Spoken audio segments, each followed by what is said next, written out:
eu sou a Simone Tomazini, junto com a Pamela Maria. Nós vamos apresentar mais um podcast no Pé Delas, direcionado a curiosidades, conhecimentos e atualidades no mundo do futebol.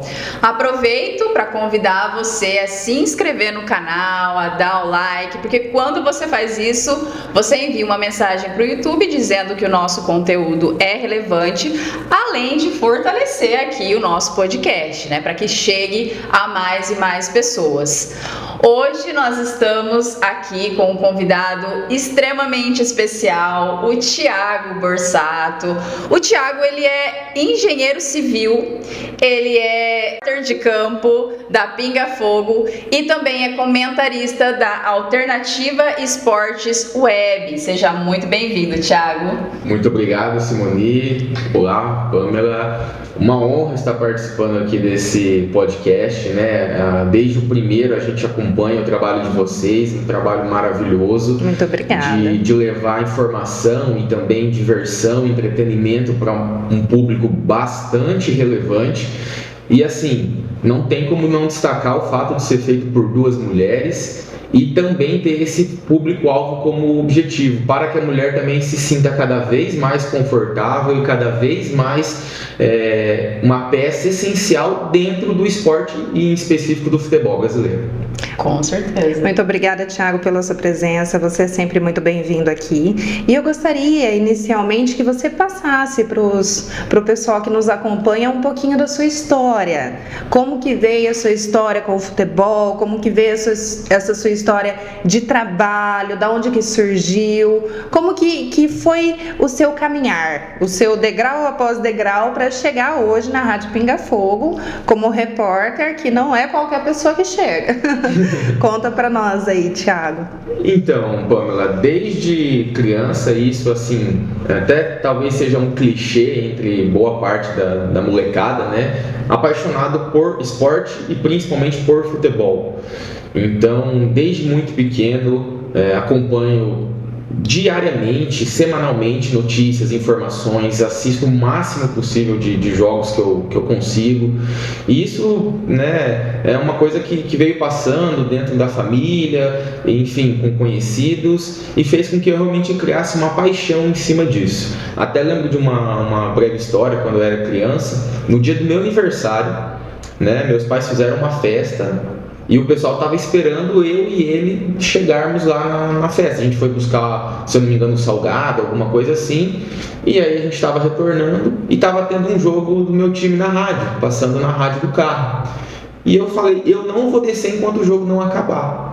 O jogo estava assim, era 2-1, faltava ali 5 para 10 minutos. Eu falei, não, eu vou ficar aqui, a hora que o jogo acabar eu desço. Imagina só, a família, os amigos todos esperando o aniversariante e ele lá dentro do carro, preso, digamos assim, em cima do futebol. E o que eu quero dizer com isso? Porque aí realmente se tornou uma paixão. Quando também um outro episódio que eu acho bacana, o primeiro computador que eu tive, que tem aquelas planilhas eletrônicas, eu planilhei todo o Campeonato Paranaense. Então eu peguei a tabela, fiz a minha própria, com cores e tal, e a cada rodada eu ia atualizando com os resultados, os artilheiros, quem faz os gols, enfim, todo colorido, aquela coisa toda, para deixar ela assim, a minha tabela, né? Eu estava aprendendo a mexer na planilha eletrônica, então já isso com 12 para 13 anos, e isso então já mostrando essa vertente que eu tinha à época, né? E aí o tempo vai passando, a gente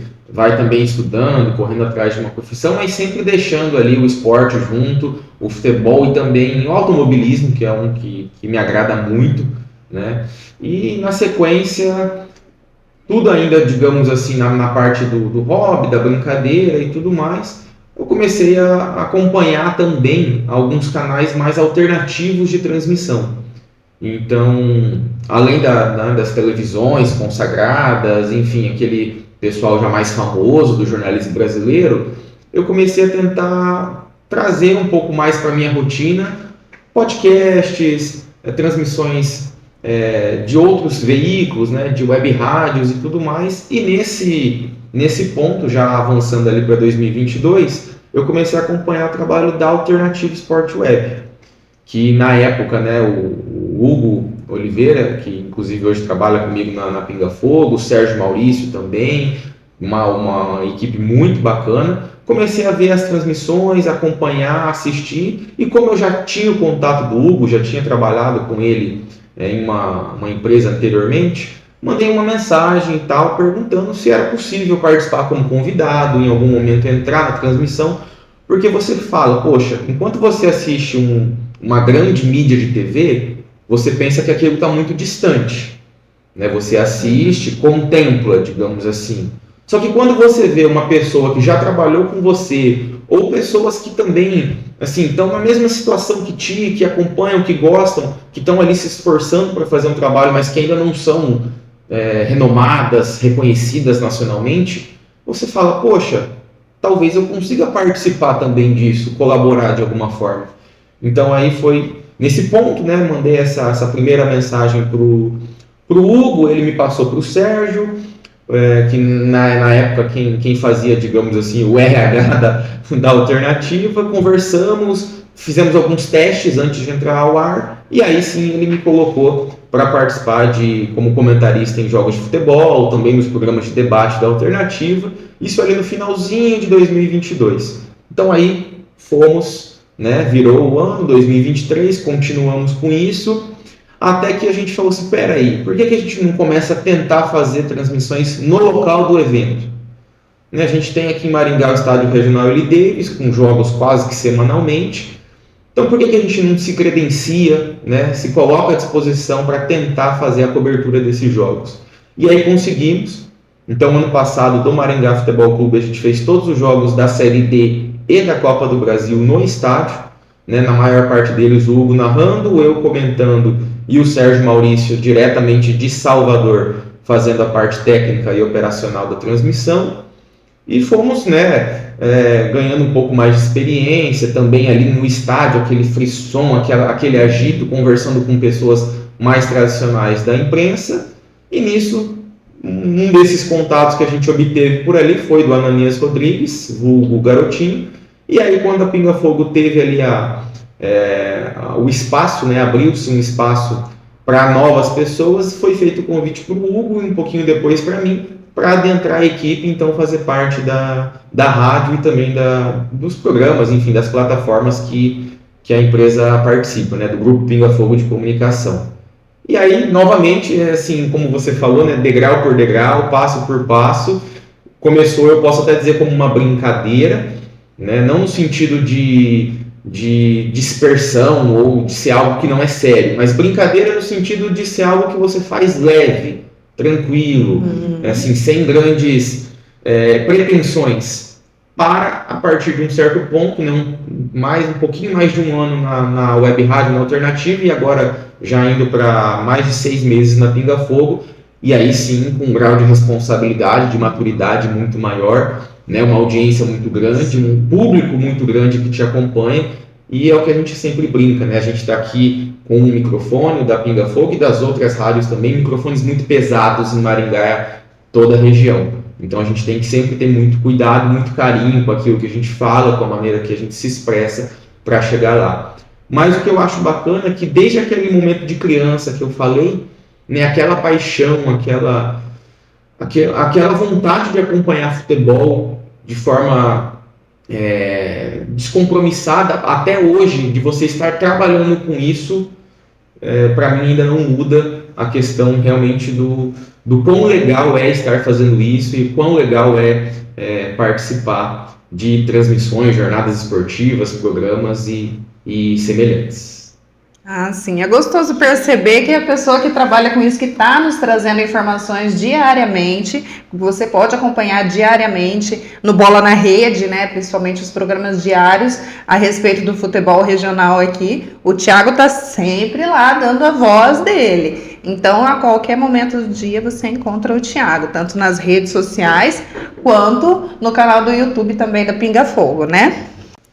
Então, Thiago, o nosso assunto hoje é Campeonato Brasileiro e Série D, mais especificamente até porque aqui na nossa região é o que está movimentando o futebol. Fala um pouquinho para nós a respeito de como que foi criado esse campeonato, de onde que surgiu, quais são as regrinhas, os cuidados específicos que eles têm de série para série. Bom, o Campeonato Brasileiro ele é uma competição muito democrática, penso eu. É uma competição já longeva, já extensa no nosso calendário brasileiro. A questão da origem sempre tem uma certa polêmica, aquela coisa toda, né? Porque a gente teve uma unificação de títulos por parte da CBF de torneios que na época não eram exatamente chamados de Campeonato Brasileiro, mas que tinham regulamentos, enfim, participantes que até cumprem com as prerrogativas dos campeonatos mais atuais. Então, se a gente for pegar por esse princípio, o primeiro Campeonato Brasileiro realmente seria de 1959. Né, datado ali já praticamente junto com o primeiro título da seleção brasileira em Copa do Mundo, que eu acho sempre importante a gente fazer esse vínculo para entender o momento histórico do nosso futebol, tanto de seleções quanto de clubes. Né? Então a gente teve ali aquela primeira edição e algumas outras, teve nomenclaturas ali como Roberto Gomes Pedrosa, depois Taça Brasil, inclusive em 67 acontecem as duas, e hoje as duas são reconhecidas como campeão brasileiro, como um campeonato brasileiro. Tem de novo a polêmica porque o Palmeiras foi campeão em ambas, e aí fala-se que como que um time é campeão brasileiro duas vezes no mesmo ano, né? Mas de qualquer forma, no início ainda torneios mais enxutos, porque a gente imagina as questões de infraestrutura, de viagens do Brasil eram muito mais limitadas do que os dias atuais, então você tinha muitas vezes campeões estaduais que se enfrentavam, torneios de mata-mata, curtinhos, até alguém se sagrar campeão.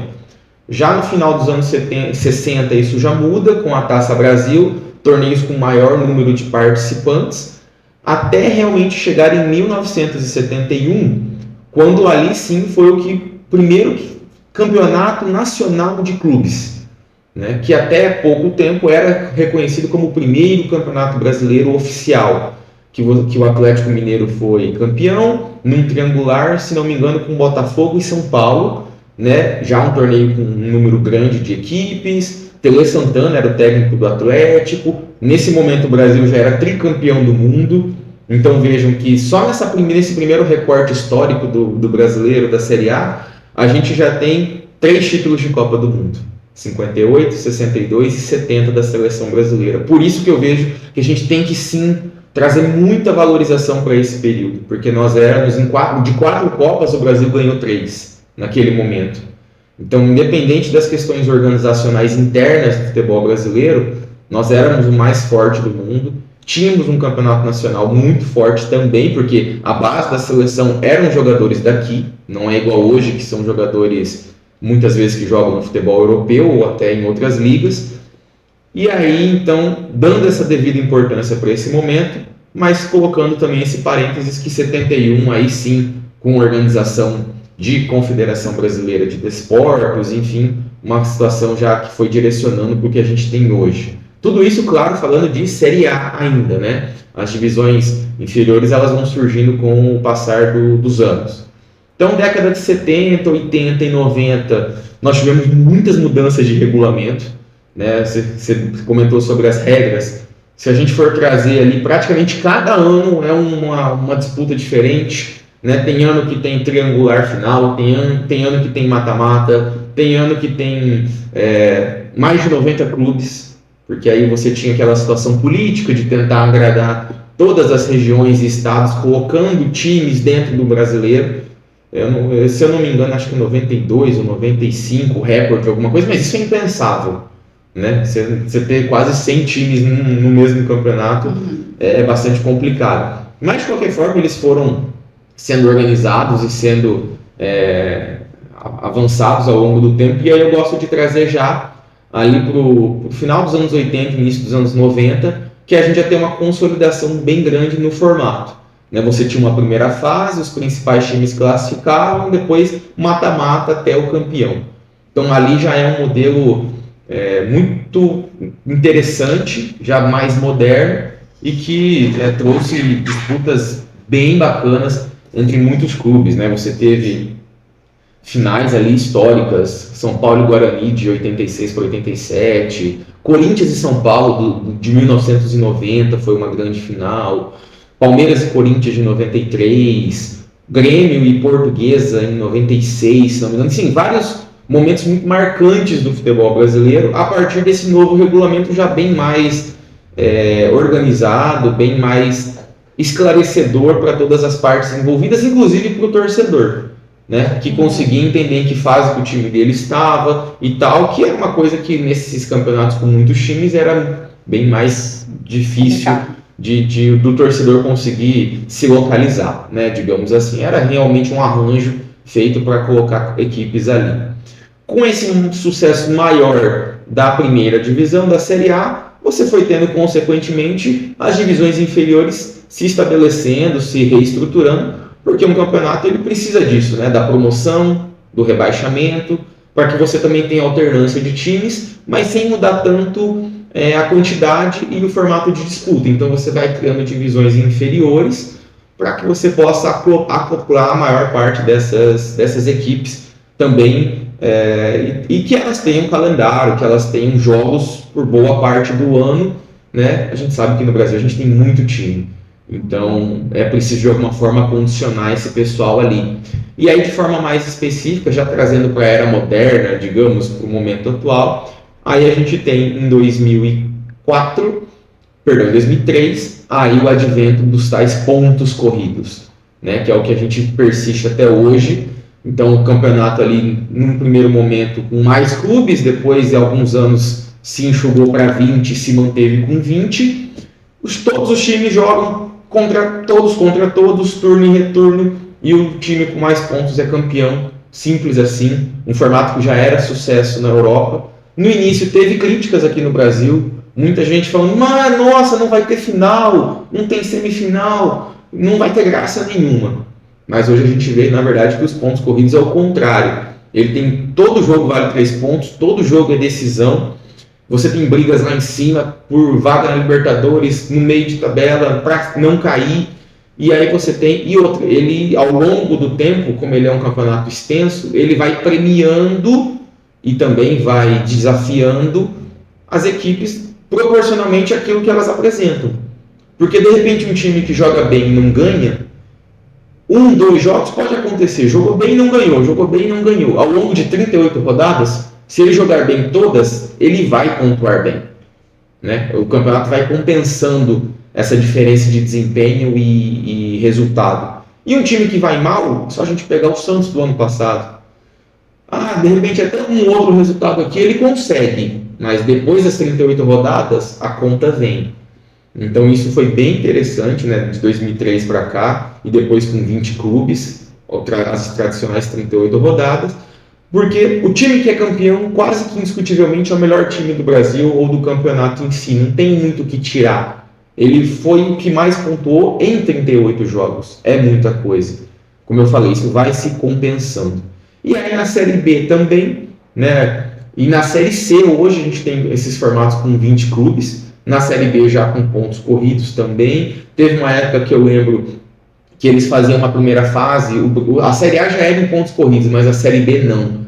Aí teve a Batalha dos Aflitos lá, aquele Náutico e Grêmio, né? As equipes se disputavam ali para voltar para a Série A, até que a CBF aí colocou o regulamento igual entre as duas primeiras, né? Na Série C você tem recentemente 20 clubes também, e aí já indo para D, que foi criada ali para 2009, né, para que a Série C não fosse mais a última série, para que você tivesse um outro nível abaixo e desse mais sustentação para os clubes de Série C, que aí tem calendário para o ano inteiro, e se não forem rebaixados já tem calendário para o ano seguinte garantido. Você cria mais uma faixa, que foi a Série D, começou ali com 40 participantes, começou com 39, era para ser 40, teve um clube que desistiu, foi para 39, e hoje a gente está com ela aí com 64 clubes. Então passa a ser um campeonato grande, campeonato extenso. O time até a final tem 24 jogos, ou seja, passa a ter uma extensão, uma duração quase tão grande quanto as divisões superiores. E, Thiago, a partir de 2016, os 6 melhores se classificam para a Copa Libertadores e os 4 entram diretamente na fase de grupos, né? Explica um pouco melhor como que tem essa classificação, né, da Copa Libertadores e também da Copa do Brasil.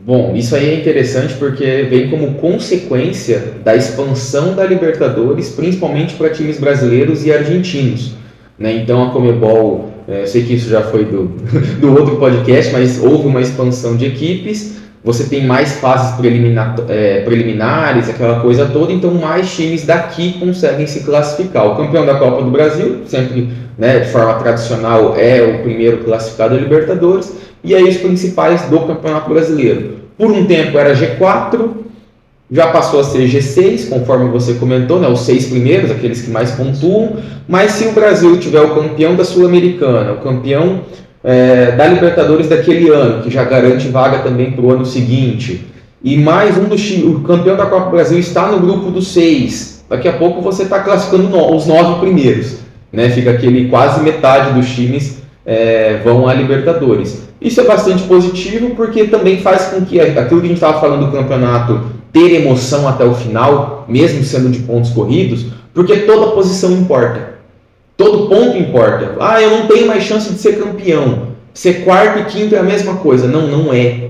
Quarto você vai direto para a fase de grupos, quinto você não vai. É só ver esse ano que a gente teve um Botafogo e Bragantino disputando vaga na fase de grupos. Sim. Ou seja, foram os dois que ficaram ali em quinto e sexto e um dos dois ficou de fora. No caso foi o Bragantino, poderia ter sido o Botafogo. E outra, né? O Botafogo passou muito tempo na liderança. Então, para ver como que essa questão de perder pontos, enfim, ficar cada degrau ali no Brasileirão importa para o ano seguinte. E, Thiago, fala para os nossos ouvintes aqui aonde que vai ser transmitido os jogos, né? Bom, a Série A é TV aberta, né, tradicional, e também os canais fechados, né, que tem direitos de transmissão, os tradicionais também de sempre.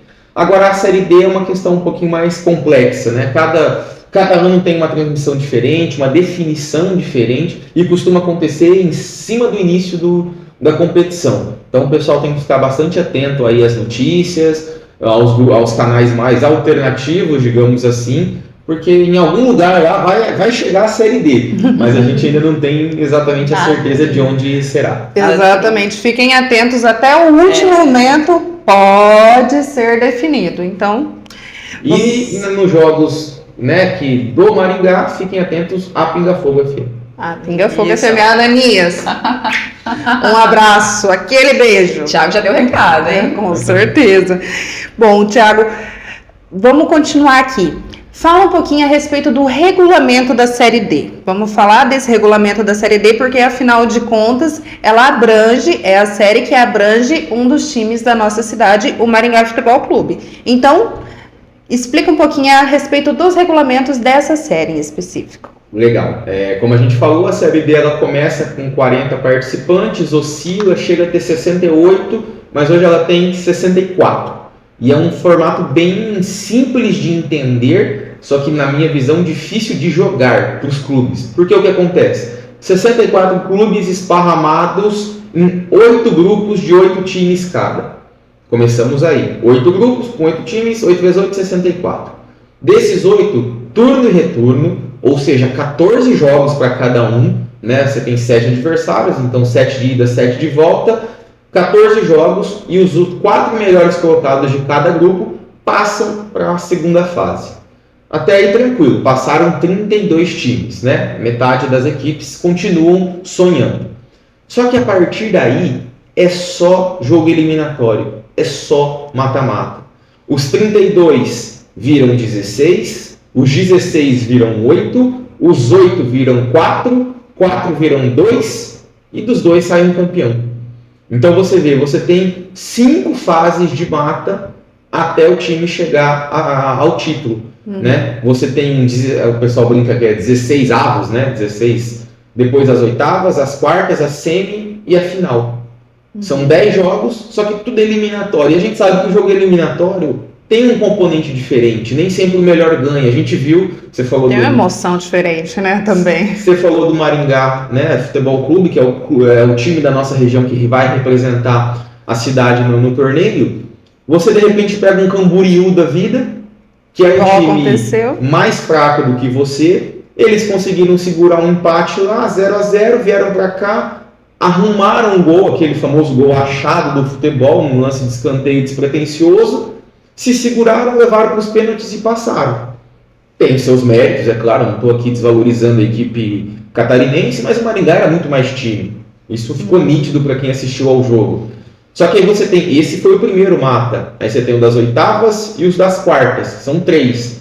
Para você chegar à semi, e aí sim, na semi você está tranquilo, porque os semifinalistas aí já tem vaga garantida para a Série C do ano seguinte, né? Os 4 semifinalistas são os que sobem, dali para frente é só disputa pelo título. Só que isso mostra, o recado que eu quero deixar para o torcedor é como é difícil. Não adianta falar, nossa, a classificação, o acesso é obrigação. Só mata traz esse componente diferente, o jogo é diferente e nem sempre o melhor ganha. Não adianta você ter um super elenco e de repente num jogo decisivo ali falhar, tomar um gol, alguma coisa, perder nos pênaltis, você vai estar fora do mesmo jeito. Exemplo contrário do passado foi a Ferroviária, que era do grupo do Maringá, se classificou na última posição, em 4º lugar, na Bacia das Almas, na última rodada, terminou vice-campeã. Chegou até a final, conseguiu o acesso. Por quê? Porque a partir do momento que chegou no mata-mata, a equipe se fortaleceu, contratou alguns jogadores novos, e aí foi, né, aquele famoso cresceu na hora certa. E aí chegou lá e bateu o final, não foi campeão, perdeu para o Ferroviário, mas se classificou, que é o principal objetivo. Então acho que em resumo o regulamento é esse, ele é bem simples de entender, igual eu falei, né, começam 64, classificam 4 de cada grupo, e aí depois os times vão disputando e vão se eliminando. Só interessante também para a gente fechar o regulamento, os primeiros 2 confrontos de mata-mata estão dentro do chaveamento dos grupos. A partir dali, quando restam 8 times, todo confronto é definido por ranking. Então é o primeiro contra o 8º da classificação geral das fases anteriores, segundo contra 7º e assim por diante. Por que eu gosto de frisar isso? Porque os primeiros parte eliminatória, você vai pegar os times do grupo próximo e provavelmente algo mais regionalizado, porque a fase de grupos também é regionalizada para os times não gastarem tanto com viagens. Né? O grupo do Maringá esse ano vai ter times paulistas e mineiros. Poderia ter catarinenses, gaúchos, enfim, de qualquer forma estados mais próximos. Agora, quando sobram só 8, aí não tem conversa, você talvez vai ter que ir jogar com um time do Amazonas, um time de Pernambuco, enfim, e aí é assim que o torneio funciona nas quartas, semis e na finalíssima. Muito bem, então, Thiago Borsato, eu gostaria de agradecer a sua presença hoje, estar disponibilizando o seu tempo, porque não é fácil. O Thiago, além de trabalhar na Rádio Maringá, toda essa parte de comunicação, ele também é engenheiro civil, ele tem o trabalho dele, arrumou uma vaguinha e conseguiu vir aqui trazer para vocês essas informações. Então, Thiago, em nome do podcast No Pé Delas e em nome também de quem está nos acompanhando, muito obrigada por disponibilizar o seu tempo e vir até aqui. Imagina, foi, como eu disse no começo, uma honra, um prazer ser convidado, né? O trabalho de vocês está formidável e eu tenho certeza que continuará, alcançará cada vez mais pessoas e cada vez mais sucesso, porque a gente percebe que vocês fazem com o coração, vocês fazem porque gostam. Então, a oportunidade de estar aqui conversando, batendo esse papo, para mim foi muito bacana, de verdade, gosto muito do podcast de vocês, vou continuar acompanhando, e eu que então, portanto, agradeço para estar aqui e por vocês também terem disponibilizado o espaço para que eu pudesse falar um pouquinho do nosso futebol. Imagina, isso realmente é um trabalho do nosso coração, né, Sim, Simoninha? a gente gosta e gosta muito. E gosta, e não troca, né? Não troca. Muito obrigada, então, Thiago. Eu gostaria também de estar agradecendo aos nossos patrocinadores, a Toyota Noma, né? A Motors, que está aí nos acompanhando, nos auxiliando a estar trazendo esse tipo de conteúdo realmente relevante para nós hoje em dia. Não só nós aqui, mas para todos que acompanham também. A Singular Marcas e Patentes também está nos acompanhando através do Franklin Santana. Precisou de um registro de marca, criou alguma coisa, vai e mantenha a sua segurança em cima disso. É fundamental você ter a segurança do seu projeto, do seu podcast, da sua empresa. Mantenha a segurança do seu projeto e procura o Frank lá, que ele vai saber te dar todos os caminhos certinhos para que isso aconteça. Também gostaria de agradecer o Pajola, que cuida das nossas mídias em toda Maringá. E também agora que está vindo o Klockner Leilões, né? Uma das maiores casas de leilões de Maringá. Agora está nos apoiando, nós estamos fazendo esse trabalho de mídia junto com eles para estar trazendo informações para você toda semana, pelo menos 2 vezes por semana, por enquanto. Um abraço. E sábado. Quarta e sábado, às 7 horas da noite. Então, acompanhe os nossos programas toda semana. Muito obrigada pela sua presença aqui com a gente. Até a próxima.